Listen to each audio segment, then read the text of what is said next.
For those of you that know the Bible pretty well, you know that there are a lot of stories in the New Testament that are recorded miracles. And a lot of times when Jesus did these miracles, there was a lot of meaning just saturated into those stories and things that you can glean from them. And it seemed like, with a lot of those, there was a lot of truths and there was some reasoning behind what took place during those stories.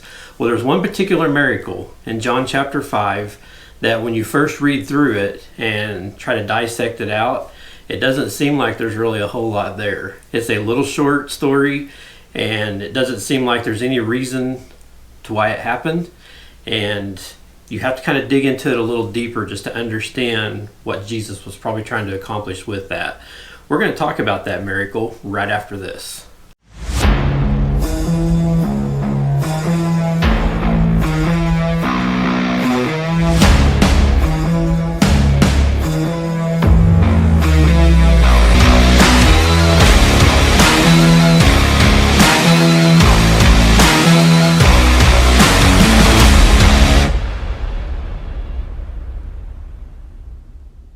Hey guys, welcome back to this week's edition of Connecting the Gap. I think we've made it to episode 10 at this point. Hopefully you guys have had a chance to go back and check out the first 9 that I've posted. If not, please go and do that.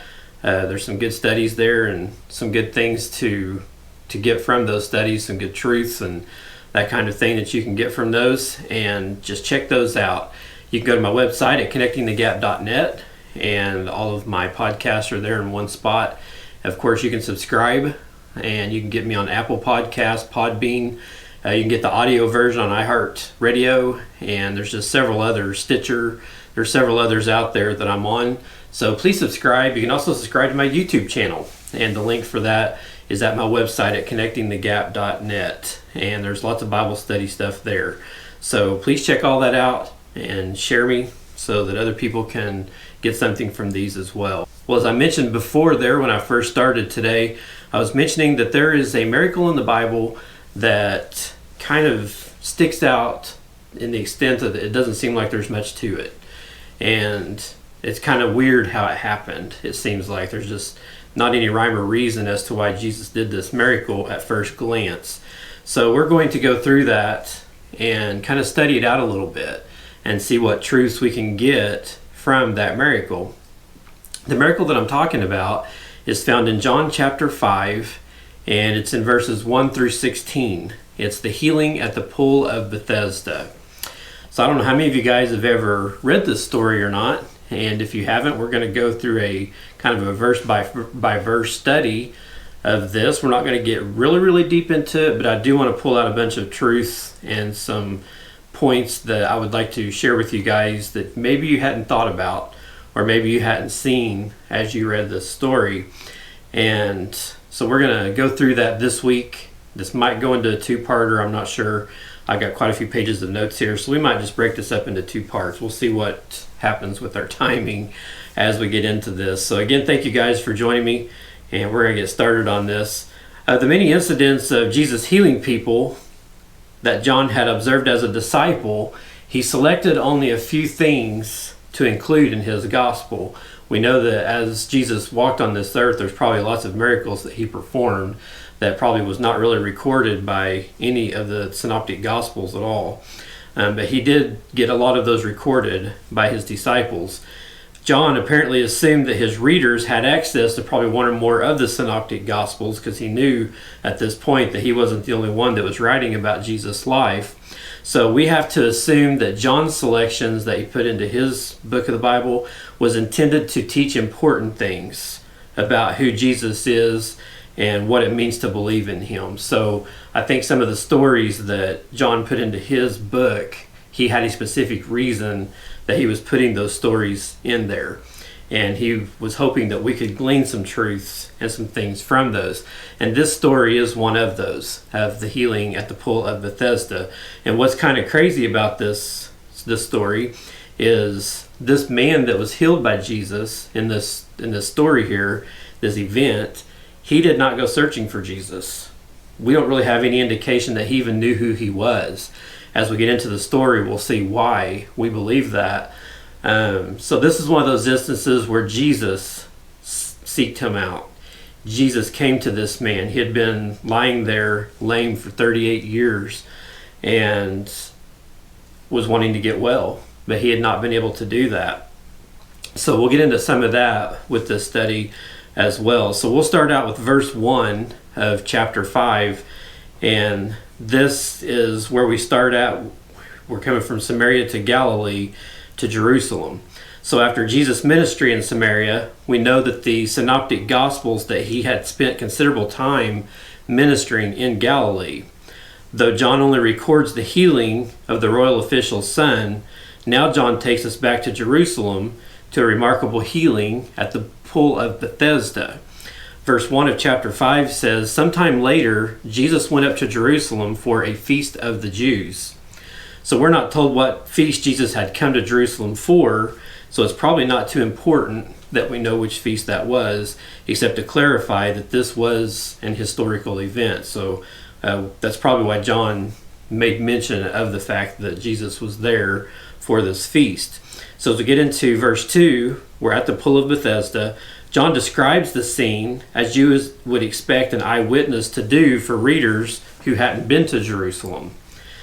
John understood that a lot of people that read this story later of what happened here with Jesus, there was going to be a lot of people that probably had no idea the lay of the land there and the scenario of what was going on when this miracle took place. So in verse 2 of chapter 5 it says, "Now there is in Jerusalem near the sheep gate a pool, which in Aramaic is called Bethesda, and which is surrounded by 5 colored colonnades."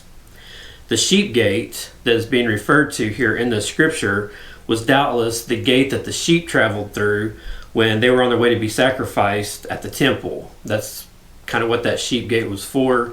That was the main passageway that the shepherds brought those sheep through. The pool of Bethesda was nearby, and it was just north of the temple precincts there in that area.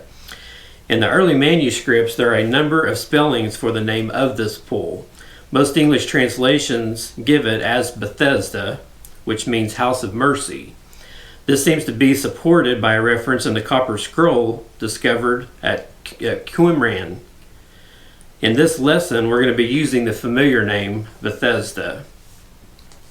The pool of Bethesda was discovered in the 19th century under the ruins of a Byzantine church. The archaeological evidence shows a pool, and it shows that it was shaped like a trapezoid, varying from about 165 to 200 feet wide by about 315 feet long. It was divided into 2 pools by a central partition. The southern pool had broad steps with landings, indicating that it was a mikvah, or a ritual bath. It's similar to the pool of Siloam at the south end of the city. This is where Jerusalem's pilgrims would gather to purify themselves for worship. The northern pool provided a reservoir to continually replenish and repurify the southern pool, with fresh water flowing south through a dam between the two. Water probably came from runoff in the city and possibly some underground springs that were there in that area. So John, he describes these 5 colored colonnades, porticos or porches is other ways that they're referred to. The King James Version calls them porches. They're colonnades in New International Version, the ESV version. In the NRSV version, they're porticos. So that kind of gives you an idea, the scope of what we're describing here. The word means a roofed colonnade open normally on one side, or a portico. That is a series of columns set at regular intervals and usually supporting the base of a roof structure. Weather permitting, people would sit and they would lie underneath these covered porches to be sheltered from the sun. That was kind of the whole purpose of why they built these covered roofed areas. So now we're on to verse 3 and 4, where the troubling of the waters takes place. So pilgrims to the city were not the only ones who came to the pool of Bethesda. It was also a center for healing, as John explains in verse 3. In chapter 5, verse 3 of John, it says, "Here a great number of disabled people used to lie, the blind, the lame, and the paralyzed." Why they were there is explained by a gloss or explained by an early scribe trying to make the reason for the gathering clear to the readers. It is included in the footnotes of the modern translations, but it clearly was not part of the earliest Greek manuscripts. Thus, it was not part of the Holy Scripture, though it explains the situation clearly enough.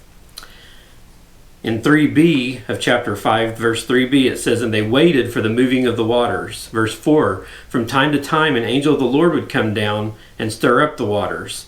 The first one into the pool after each disturbance would be cured of whatever disease that they had." The explanation of the healing from an angel stirring up the waters was believed by many of the sick and the infirmity in the city. The stirring doubtlessly had a physical cause, some bubbling up of an intermittent spring perhaps, but that an angel troubled the waters seems to have been a popular superstition among the populace, much like the superstitions that have surrounded holy wells and mineral springs back to Babylonian times. Instead of seeking out the healer who had come to Jerusalem to heal and save, they huddled around this pool and pinned their hopes on the chance that they might be the first ones to get into the waters.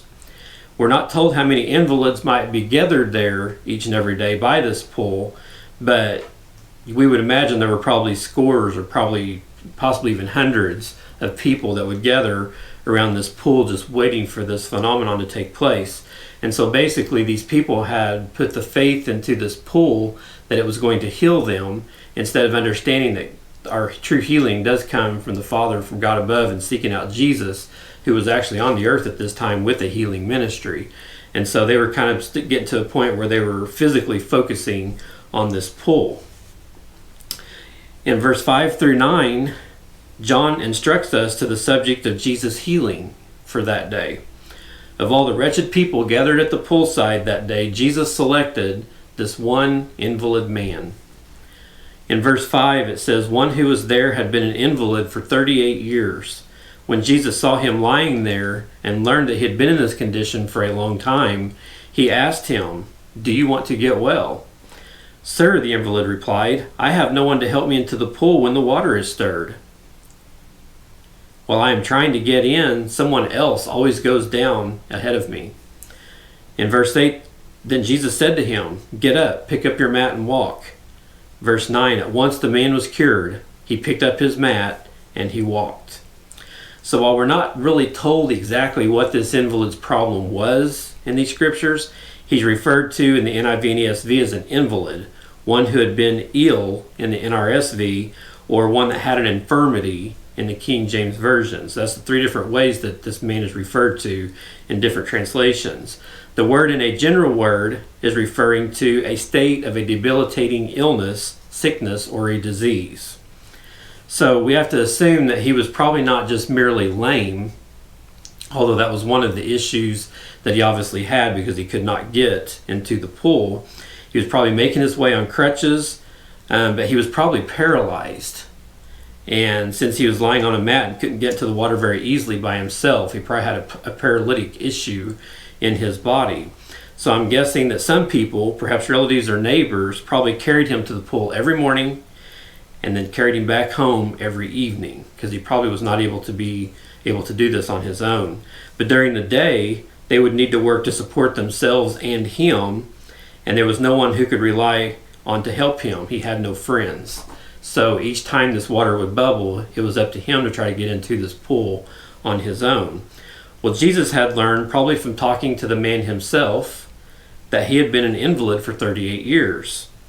You know, I can almost hear him recite to Jesus his complaints of everything that goes on in his life every day and about his sad and his miserable life, because this is something that repetitively happened every day as he came down there and sat by this pool, and it had been going on for an extremely long time.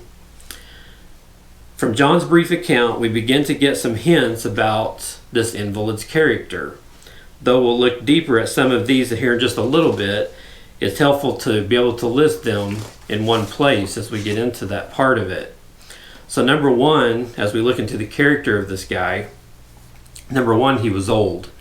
If the life expectancy in those days was maybe 35, and if this man had been afflicted during his childhood, he might have been probably 40 or 50 by this time. So he was considered an old man, and you can read about that in verse 5 of chapter 5. In verse 7 of chapter 5, we see that he's dependent. He probably relies on others to bring him, take him home, and support him. If he couldn't take care of himself very well, then he was probably dirty and smelly. So that probably tells us that he was probably a smelly old man. Number 3, which is in verse 5 and 7, we see that he's a complainer. He complains about how long he's been an invalid. He complains that he doesn't have anyone to help him into the pool. He's, aggravated because he's the only one that can try to get himself down there, but he can't. And so he's complaining because he has nobody there to help him do this. In verse 10 to 13, we find out that he's a blamer. When confronted by the Jews for carrying his pallet on the Sabbath, he blames the person who told him to carry it, which at this case was Jesus, because Jesus healed him and told him to take up his mat and walk. Number 5, we see that he is a sinner. This is in verse 14. It's serious enough for Jesus to confront him in the temple, and we'll get to that here in just a little bit. On number 6, in verse 15, we see that he's ungrateful and he's disloyal. When he learns Jesus' name, he reports it to the religious leaders. He kind of, quote-unquote, tattles on Jesus rather than being thankful for his healing and being loyal to his healer. He goes and rats him out. So we see that he is ungrateful and a disloyal person in the fact that how he did that after he got his healing. And number 7, we see in verse 14 and 15, he's unrepentant. There's no indication that he accepted and acted on Jesus' rebuke about his sin. Rather, John tells us in his gospel here that he reports Jesus to the authorities instead. So even after this miracle took place, and Jesus told him to pick up his mat and walk, and he did. And Jesus, later confronted him and talked to him about his sin. We don't see anywhere in John's gospel that he actually accepted that rebuke from Christ and changed his life and accepted Jesus into his heart. So it kind of brings us up to a question here as we kind of wrap up for today. Why did Jesus choose to heal this man of all those people that were gathered at the pool of Bethesda that day? Why did he choose him? It just kind of makes no sense because, as I said earlier, this man didn't seek Jesus out. Jesus seeked this man out. How does Jesus' healing here demonstrate the grace of God? Why do we humans find it difficult to accept grace when it is offered to us? Why do we resist the concept that God's gifts are entirely by grace? It's a few questions that we can ask ourselves as we go through this story. I can only conclude that it was the Father's clear direction, if you look in verse 19 of chapter 5, and his utter grace. Clearly this man didn't deserve what he received, nor did he seem to appreciate it at any depth after he did receive this healing. He just got up and did his normal thing after he was healed and totally was thankless and did not change his life to believe in Jesus after all of this happened. So as we can see here, this man within himself, not only did he need salvation, but he had a lot of other issues in his life that he needed to take care of. And so it kind of just brings you to these questions, why did Jesus pick this guy?